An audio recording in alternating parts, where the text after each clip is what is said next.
مساء الخير. النهارده بقى ايه، الاول بعتذر لكم على ان غبنا شويه في التصويرات. بصوا معايا، النهارده هنعمل كابوريا.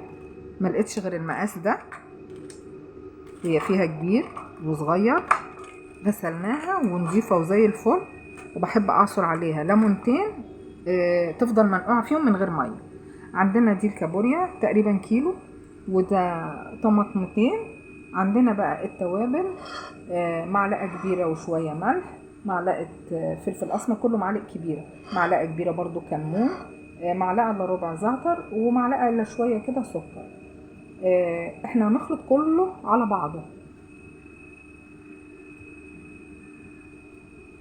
زي ما قلنا في الاول. احنا عاصرين على دي ليمون، غسلنا ومخلينها زي الفل، حتى لسه الليمون قشر الليمون ده.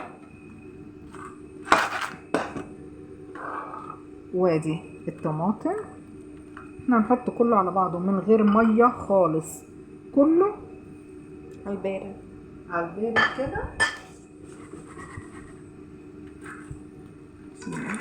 هنقلبها كده ونحطها على النار ونوطلها.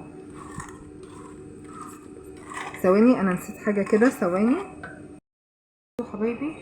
وبصلايه كبيره محترمه كده، وهنقلب كله على بعضه ونحطه ونوطي خالص.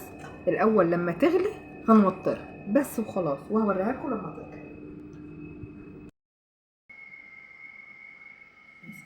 بصوا حبايبي، احنا طلعناه اهو، وده صورته النهائيه. ايه رايكم فيه؟ بصوا انا زودته ميه اهو، بيتكسر اهو بسهوله.